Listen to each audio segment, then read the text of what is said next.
গাজীপুরে যুবলীগ নেতা জালাল উদ্দিনকে প্রকাশ্যে কুপিয়ে হত্যা করা হয় 2003 সালে 17 আগস্ট।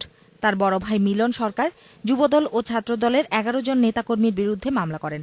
এক যুগ পর দেয়া আদেশে তাদের সবার মৃত্যুদণ্ড দেয় আদালত।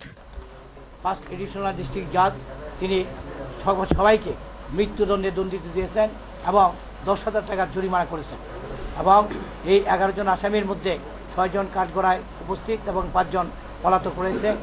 এটা আইন এবং ন্যায়সঙ্গত নয় এবং আমরা এই রায় সন্তুষ্ট নই বিদায় আমরা মহামান্য হাইকোর্টে আমরা আপিল করব।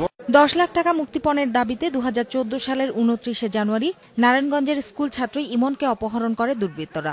1 মাসেরও বেশি সময় পর একটি ডোবা থেকে উদ্ধার হয় শিশুটির বস্তাবন্দি মরদেহ। এই মামলায় সাইদুর রহমান, শাহজাহান, জামান ও তোফাজ্জলের মৃত্যুদণ্ড দেয় আদালত। এদের মধ্যে সাইদুর ও জামান পলাতক রয়েছেন। এই রায় যাতে তাড়াতাড়ি কার্যকর হয়, আমি তাড়াতাড়ি কার্যকর করার জন্য আবেদন জানাচ্ছি। সিলেটের স্কুল ছাত্র আবু সাঈদকে অপহরণ করা হয় গত 11 মার্চ। 3 দিন পর নগরীর ঝর্ণার পাড় এলাকায় পুলিশ সদস্য এবাদুর রহমানের বাড়ি থেকে উদ্ধার করা হয় তার বস্তাবন্দি মরদেহ।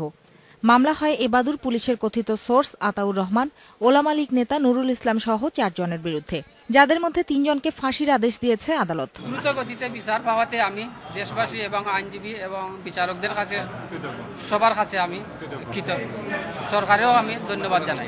2008 সালে 3রা মে চট্টগ্রামে খুন হন অটোরিকশা চালক ইউসুফ। তাকে হত্যার দায়ে প্রাণদণ্ড পেয়েছেন আবুল কালাম, নুরুল আলম, কাউসার ও রুবেল। কুষ্টিয়ার দৌলতপুরে অন্তঃসত্ত্বা স্ত্রীকে হত্যার দায়ে স্বামী রোকন মণ্ডলের ফাঁসির আদেশ দিয়েছে আদালত। দুপুরে অতিরিক্ত জেলা ও দায়রা জজ প্রথম আদালতের বিচারক রেজা মোহাম্মদ আলমগীর হাসান এই রায় দেন। নারায়ণগঞ্জে স্কুল ছাত্রী ধর্ষণ ও হত্যার দায়ে আরও একজনকে ফাঁসির আদেশ দেয় আদালত। Sumana Simi, independent news.